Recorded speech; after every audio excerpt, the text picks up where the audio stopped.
The show is Diva Talk tonight, Sunday nights at Coffee TV, and the beautiful host is here, Diva. You are a diva, Keldamuzik, but you're the good kind of diva. I am. The goddess diva.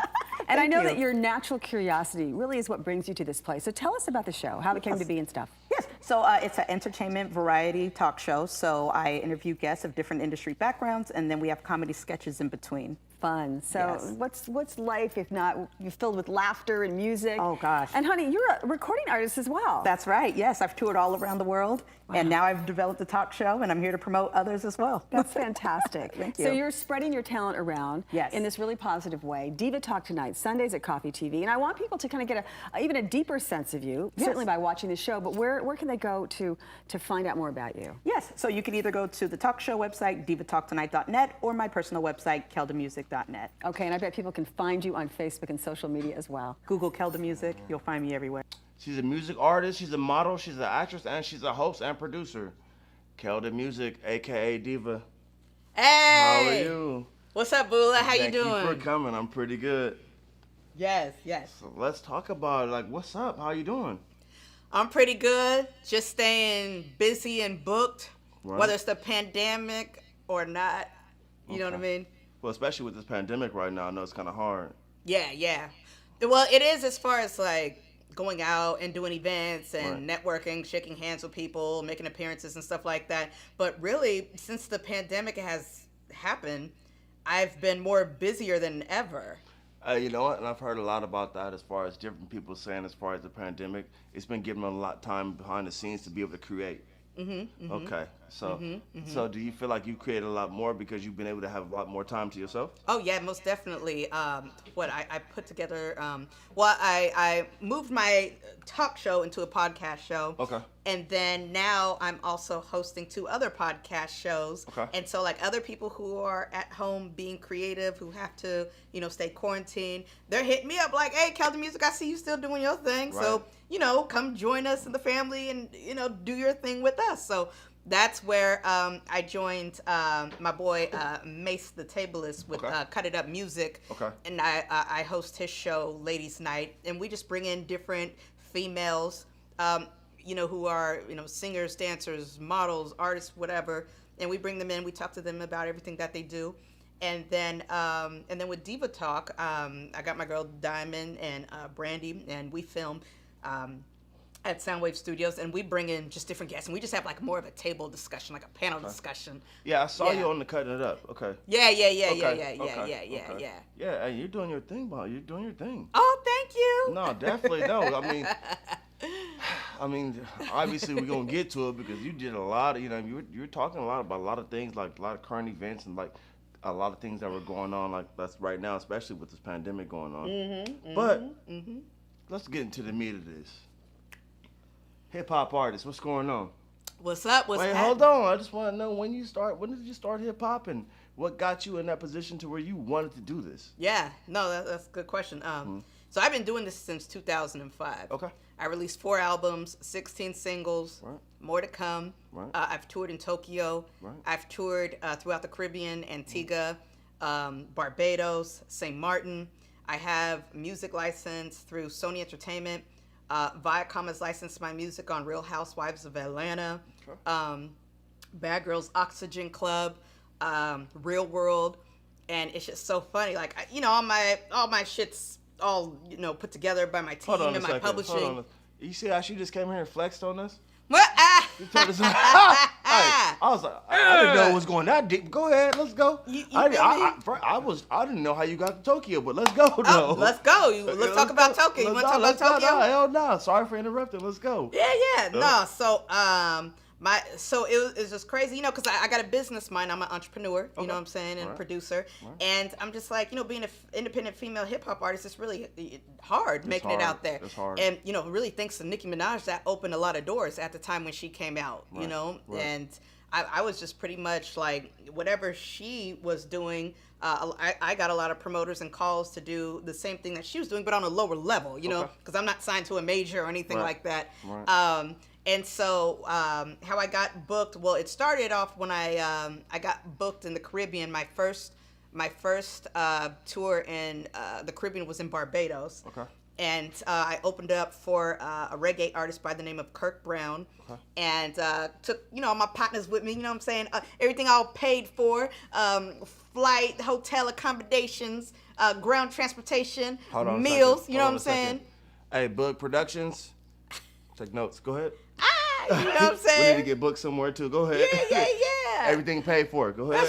That's right. And I arranged that all by my damn self. You feel me? Dope. And That's dope. dope. The first trip we went to was Barbados, and I did like 3 shows out there. I performed at the Agro Fest. I opened up for Kirk Brown there, and I looked into the audience, and it was just like hella people. I was like, oh shit, this is my first like real concert, and it's like overseas. You know what I mean?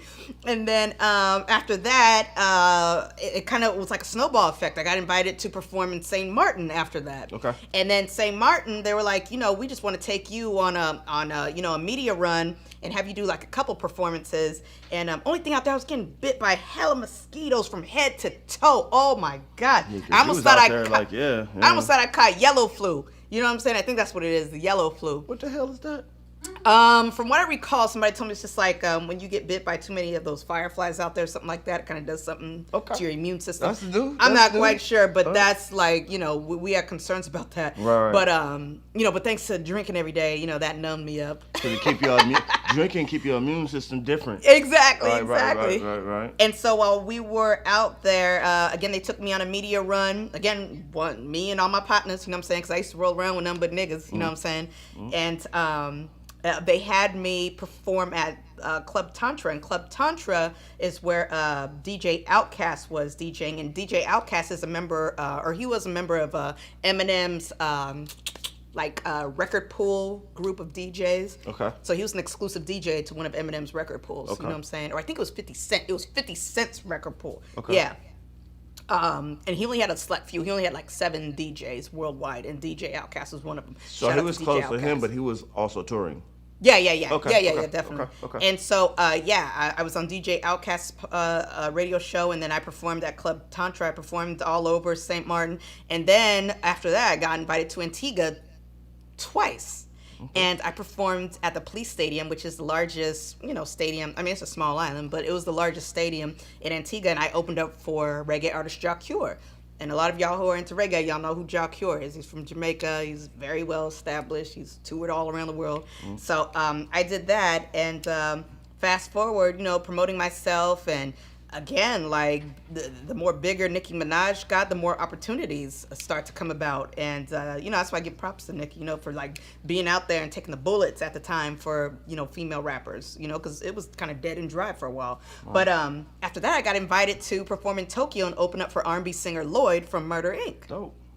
And so I know. Go ahead. Yeah. So it was just amazing in Tokyo. It was amazing. So wait, no, that's what I was gonna ask you. So I know you did some traveling and you was rocking around with different people who are like singing or doing R&B. Like, who are the different people that you like actually had to tour with, or actually like open up for, or actually like did your thing with? Yeah. Ja Cure, Okay. Kirk Brown, Okay. Lloyd. Okay. And let's see, a couple of other major independent artists here in the U.S., but the best was with Lloyd in Japan. I could see that with Lloyd. I could see that be a dope tour. Yeah, no, that was a dope tour, and in Tokyo, it's just beautiful. Right.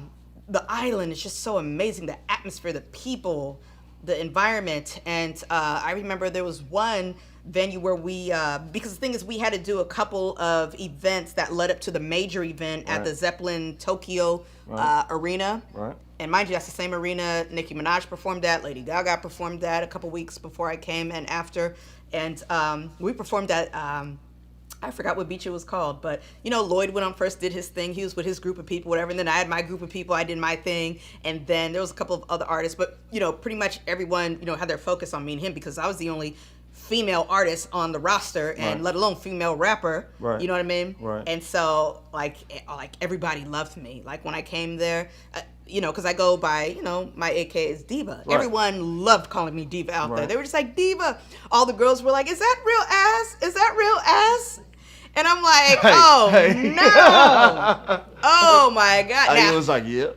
Yeah. And they're like, are those real breasts too? I was like, Don't touch, bitch. Right. Don't touch. No, I actually let them touch. I let them touch my ass. Okay, I let them like grope me, like There from you head go. to toe. Sometimes you gotta do what you gotta do. Yeah, because I'm like, you know what? Go ahead. All right. And so it's funny though, because today you got a lot of women where it's just a common thing to Right. get those areas done, which Right, is not a for problem. sure, yeah. But what I'm saying back then, Right. it was like a shock to people. Right, You know? right, So, right. yeah, no, Tokyo was amazing. And after the few small performances that Lloyd and I did, then we did the Zeppelin Theater.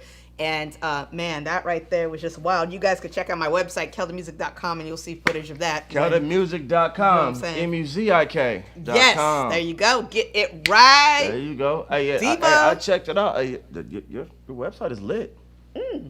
Listen, but you go to your website, like, people are going to see a lot of different things. But what I want to touch on really quick here before we leave this situation is, so, listen, you kind of do hip-hop and R&B.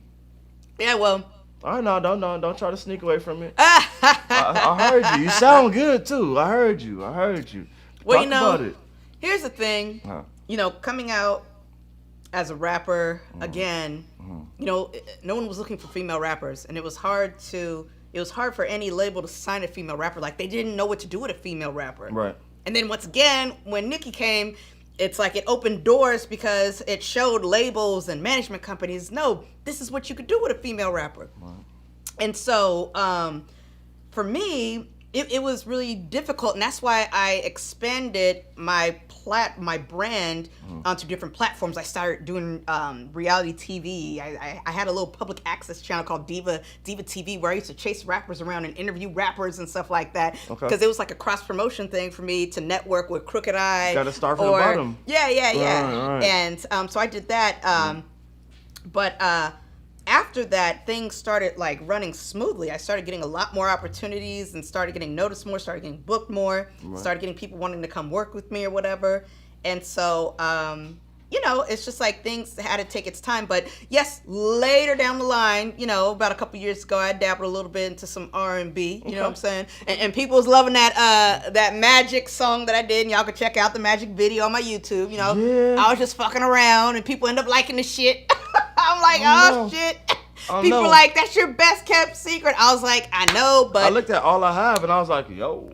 Yeah, you like that song, All I Have? Song. Yeah, shout out to Robot Millennium. He produced that for me. And again, I just, you know, I think it's in every girl's soul to want to like sing. Remember even Queen Latifah sang a little bit. For sure. You know, you're always going to have that. I mean, right. Because no matter what, you probably always had a natural voice as far as singing. So, but rapping is just...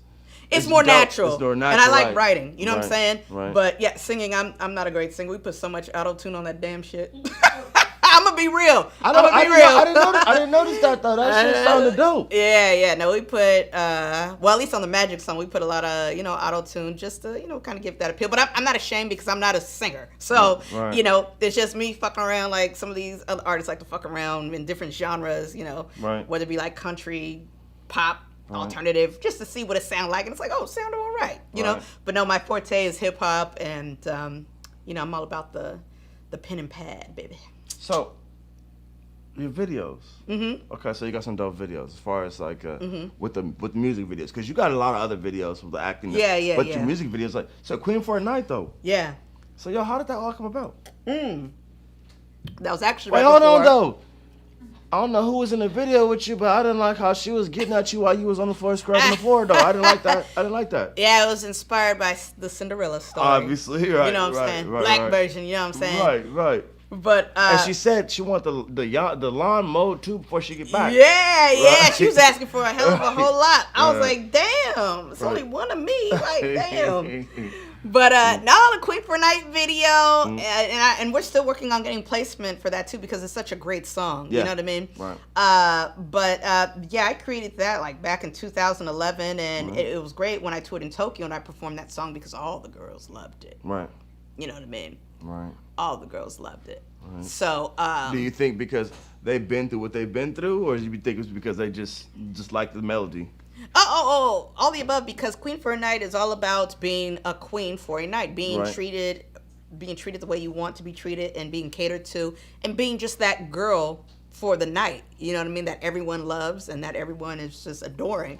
So we're going to come right back. Yeah. Keepin It Lit podcast with Keldamuzik, the Diva, and we're gonna get into this song called Thirsty. Hey, Thirsty. Keepin It Lit podcast. We'll see you guys in a second. Hi everyone, my name is Sissy and I'm an alcoholic. Hi, Sissy.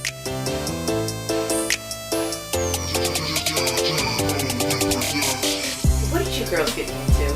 I'm not getting 10 messages an hour. Oh, don't be so dramatic. I gave up before I even tried.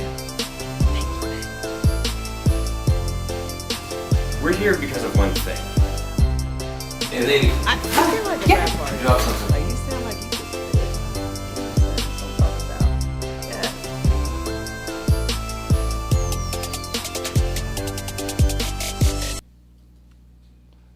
Yo, we back. Keepin It Lit podcast. We back with Keldamuzik, the Diva.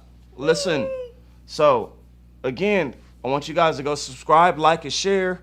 We're gonna be here every week on Thursdays at 8 o'clock. We always live, and it's gonna be Pacific time. Getting back to you, let's talk about it. Yes. How did the song Thirsty come about? Oh, so Thirsty was on the Diva TV album, which was my third album, Right. that I released, a long time ago. But I always like talking about my old shit because that's what makes me who I am today. Right. Okay.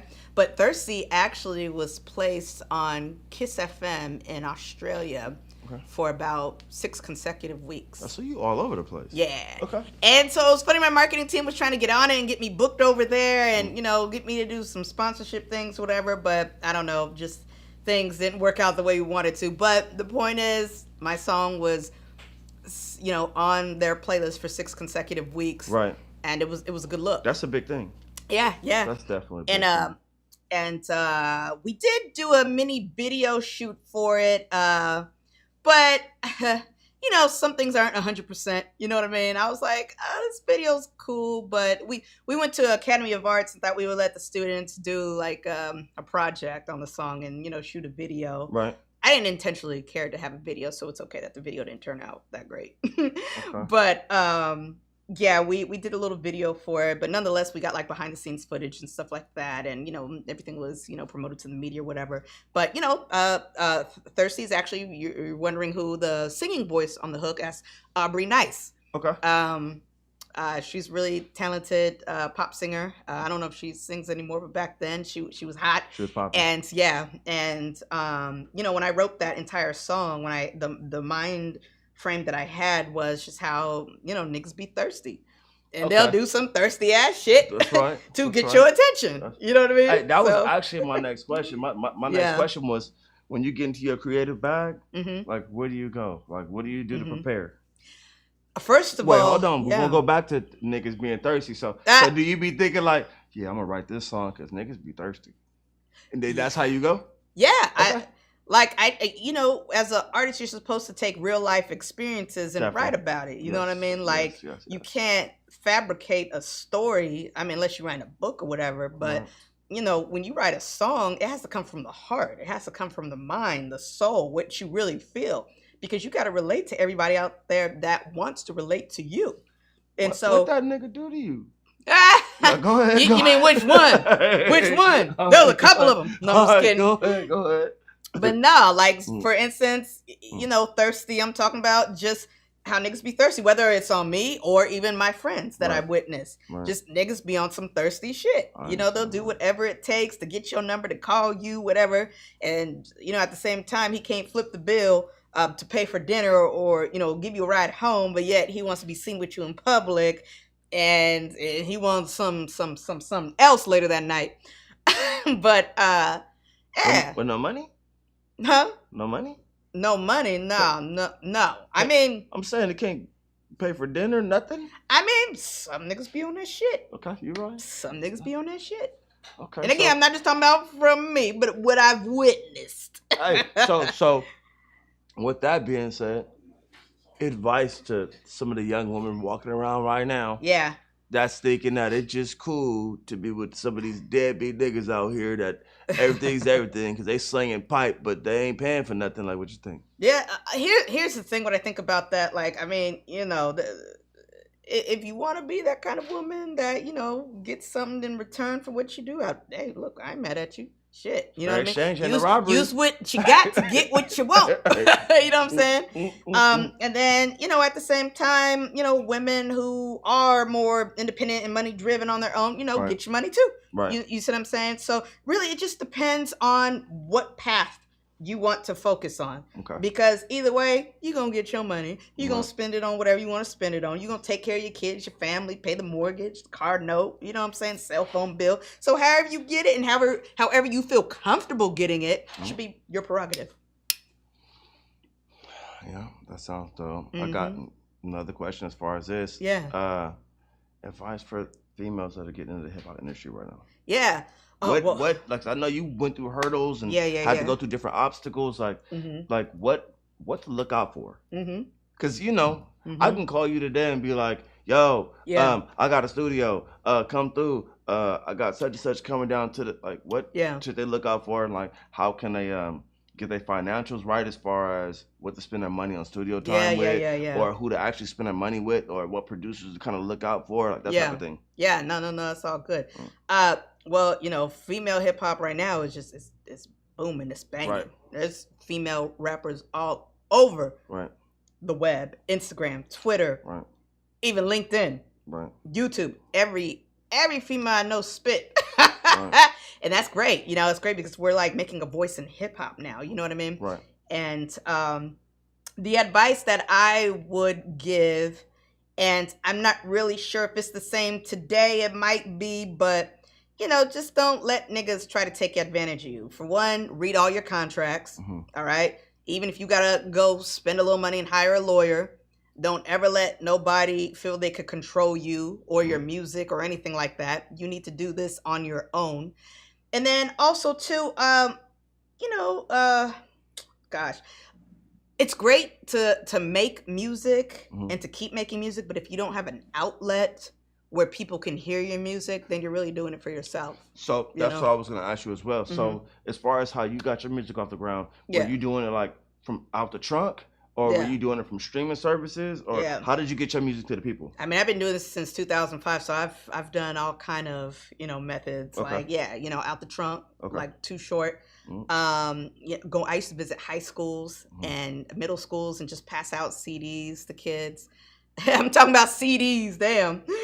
Oh gosh, yeah, I'm passing out CDs and shit. Hey, that wasn't that long ago. Yeah, I mean, it wasn't that long ago. But it wasn't that long ago. Look, some people still got CD players. Right. Shit. Some nigga handed me a CD the other day at the club. I was like, what you want me to do with this? I said, my computer ain't got no CD drive. Like, damn. Right. But no, and I used to just do so much shit to bring attention to my music. But here's the thing: you got to stay out the studio. Okay. You can make all the music you want, but if you don't have no outlet where people are going to hear your shit, then it's just like you're really doing it for yourself. Unless you just like to hear yourself rap or sing, you know, that's up to you. Right. You know, and some people are like that. They just like to bump their shit with their friends and like, listen to me, bitch. You know what I mean? And that's cool. That's cool. Right. But if you're really trying to become a star or not even a star, if you're looking just to make a career out of this on an independent level where you're not famous, your name's not known, but you got all your paperwork together, and you're making money from streams, from licensing, placements, syncing, all that shit, right?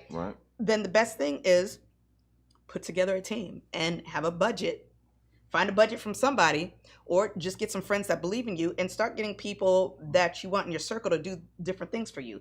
PR, marketing, street team, social media marketing. You know what I'm saying? Okay. I should be getting paid for giving out this advice, but you know, y'all my homies. No, I'm just kidding. We're gonna put this on Patreon. Nah, shit. You know what I'm saying? But Look, but you got your team together, so yeah.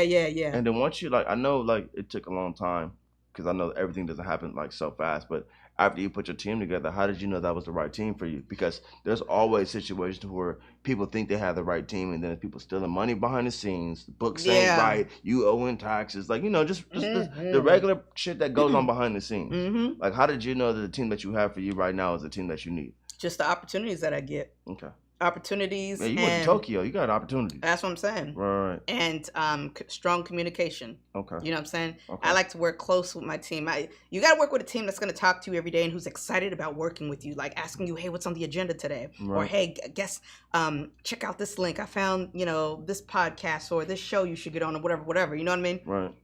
You want to work with people who are down for you and you know, that are not in it for the money or not in it for the fame, but that just want to see you win, you know? Yeah. And so I've went through so many people throughout my career, so many different publicists, managers, agents, directors, producers, everything. And I'm proud to say I'm comfortable as an independent artist. You know what I'm saying? So like, tell me this. Give me a percentage between 0% and 100. Mm-hmm. How many of them were crooked?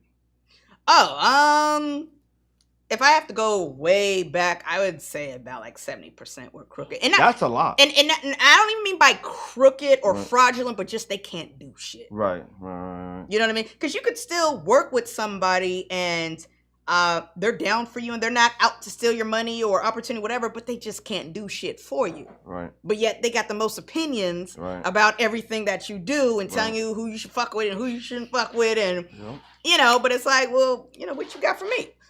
Yeah. Oh, girl, you know, well, my partner said, no.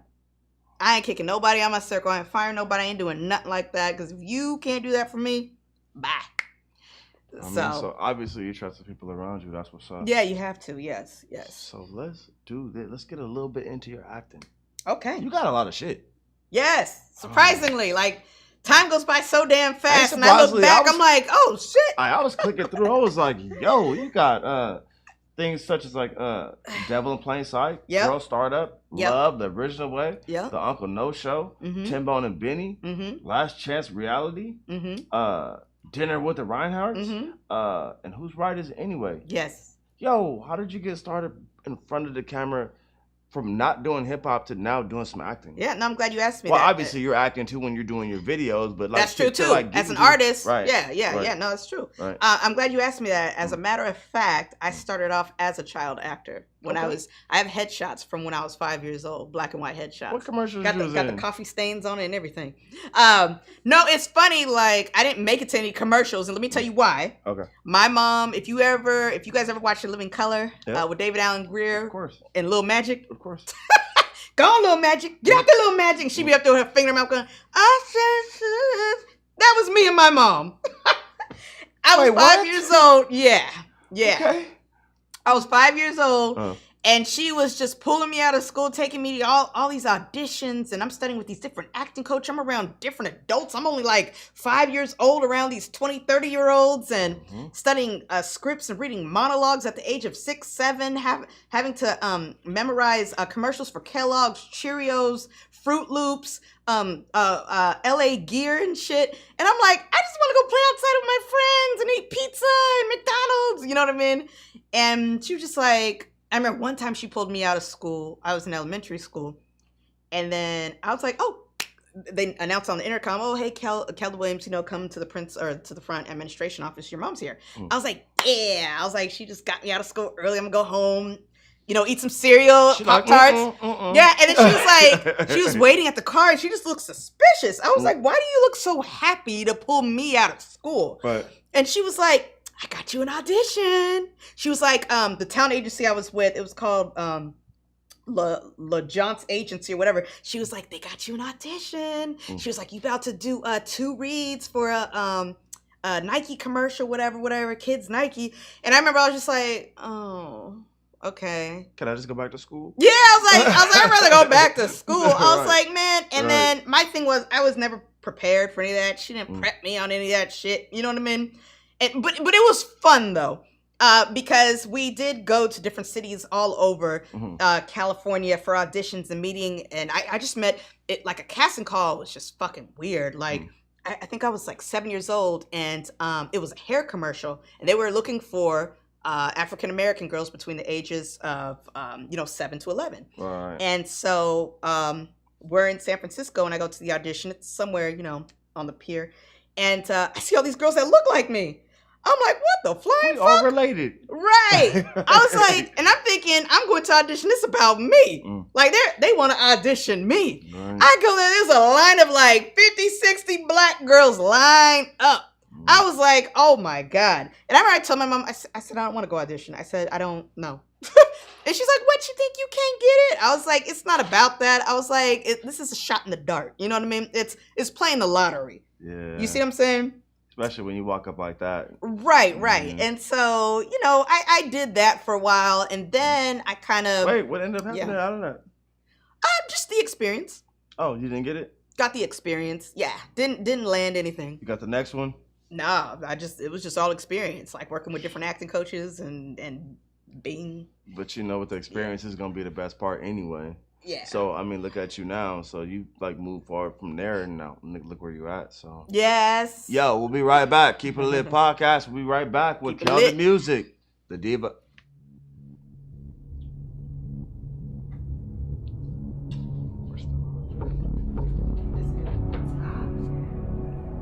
Just for you, baby. Get me to my destination. You ever like had to deal with obnoxious people? Ooh, can I get some red wine? You like wet willies or no? No. Hey, my friend said she wants to say hi. Dude, I need a freaking light up in here. Are you crazy? Can I get some red wine? I treated you bad. Oh, hey, you know there's a liquor store up the street. Can you pull over so I can grab me a shot? Maybe grab you something too to loosen you up a little bit. You are on my clock, okay? So don't tell me what I need to do. I mean, whose ride is it anyway? The corporate world is not ready for Megalicious.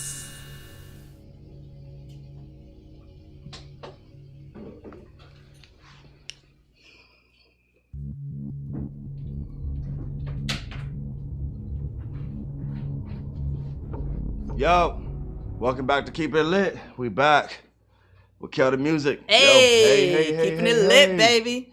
So yeah, moving forward. So you got podcasts. You do. I don't know what nationality you are. You might be Jamaican. Right, because I work so many jobs. 15 jobs. Hey, so you got Diva Talk Tonight. You got Ladies Night. You got Band Air podcast. Yeah, and Talk about it. And I got another one coming up. What you got? Yeah. Talk about it. So, Diva Talk Tonight is actually a spinoff from my actual talk show, which you guys aired in the beginning. I used to have a talk show called Diva Talk Tonight that was broadcasting on Coffee TV and KTSF. And, you know, I did that. That was fun, you know, being on TV or whatever. But, you know, I don't want to take like that host title. Right. I'm not trying to compete with the Wendy Williams and the Tamron Halls and the Oprahs. Right, that's not me. Don't do that. I'm an artist. I want to perform. I don't want to gossip about people because the people that I want to work with, I will never gossip about them. Right, you know what I'm saying? Right. But again, it's just wearing a different hat, being an artist, just to further promote yourself. And through Diva Talk Tonight, tell us about that. Yeah, I was able. You know, I kept promoting my music videos. Okay. I kept promoting my music, did commercials in between. And just all the guests that I brought on, I bartered with each guest. Like, for example, this one guy came on my show. He was a filmmaker, and then he put me in one of his films. Oh. Another lady who came on my show, she's a fashion designer, and she had me walk in one of her shows. So. Oh, I forgot you be modeling the show too. Yeah, you know, I do a little modeling. You know what I'm saying? We're going to circle back to that. Go ahead, though. Go ahead. But, so now, you know, I did Diva Talk for quite some time, and that's when I took a break with hip-hop for a while, and I was like, all right, let me try this. You know, let me try to host a little bit and do whatever. At the same time, promote my music. But then I was like, you know, this was fun. I want to go back to music again. And now I've just kind of turned things over to the podcast. You know, where it's not too much pressure on you. Mm-hmm. It's just more like, it's like this. You bring some partners around, you drink, you smoke, you kick it, you say whatever the fuck you want. You know what I mean? So I do that for Diva Talk. And hey, but you know what? So your hip hop is dope. Yeah, thank you. But I think that as far as your hosting, as far as your acting, I think you're 100 with that. Yeah, I mean, you know. I definitely think you're 100 with that. I mean, don't get me wrong. Stick to the hip hop too, because if that's your heart. Yeah. Well, but I think as far as you don't close the door on your acting. Well, no, I'll never close the door on anything. As a matter of fact, I did an interview earlier, and they said, you know, you can't be a rapper forever. You know what I mean? It's unfortunate, but well, it's unfortunate. It's like Jay-Z 51. Right, but no, and Dr. Dre, all them, but and Eminem, all them. But it's like for female rappers though, who's like the oldest female rapper you know out Queen there? Latifah. She ain't rapping no more. You know, she got bars still. But she ain't rapping no more. She ain't dropped the album. But you know what I'm saying? Like you don't see like, you know what I'm saying, older female rappers out there like that. So I'm like, damn, when I get older, you know, can I still, like, I love performing, I love writing, I love rapping. Right. But, you know, you do have to think of plan B and transition into, like, Eve, she's now a podcast or talk show host on I think it's on the Talk, or one of those shows. But anyway, I think. Now, let me not say no shit that I don't know. Go ahead. Yeah. She's. Well, 'cause I think she was supposed to shrine with Charlemagne on his Mm-hmm. Yeah, I don't know if it happened. Yeah, no, possibly. Right. But I know she's on one of those talk shows right. with, you know, a couple different women. They just have a roundtable talk. Right. But for me, eventually, you know, again, I'll never stop rapping. I'll continue to make music for the business, right. meaning for TV, film, and commercial placements and licensing, because that's where a lot of the money is. Right. So I'll always continue to make music. Right. Now, as far as like, you know, me being in front of the camera, whatever, you know, I want to start producing more films. I think, like, for me, like, you know, I love acting. I love reading scripts. I love being, you know, different characters. And I've been told I'm an all right actress. You know what I'm saying? Wait, hold on. We're not going to all right you. We're not going to put you. We're going to give you your flowers while you're here. Since you're here, we're talking about your acting. Mm-hmm. Let's talk about this Sundance. Yes. You got something that's going to the Sundance Film Festival, or has it been there? Yes, it was. Let's talk about it. So it was a film that I was in called First Date. First Date. And I actually played somebody's mother, which was crazy because, you know, I'm not a mother and I don't know what it's like to be a mother. Wait, how old were you supposed to be? I was supposed to be, I don't know. Actually, I don't know how old I was supposed to be. Just a mother, yeah, just a mother. All right. And so it was just crazy. Like, we had 2 locations that we had to film at, one in Valley Springs where there was like no black people. I was like, shit, a nigga could get lynched out here. God damn. You know what I'm saying? We was just talking about something like that earlier, but go ahead.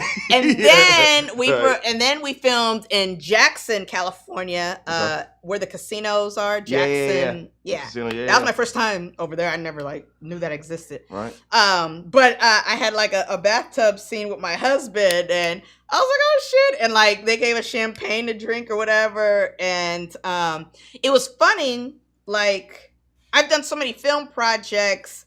I like to take my time with films. I like the director, whoever to take their time with everything. But it was funny that particular time I was in a rush because I had to go to LA to go record some music. Right. And so I was like, fuck, like I can't miss my flight. And you know, I was just telling the producer, I was like, are we done yet? And he was like, not yet. He's like, okay, we're done. And I was like, damn, I hope I didn't feel like I was rushing them. And then 2 years later, I get an email, hey, this film you were in, it has made it to the Sundance Film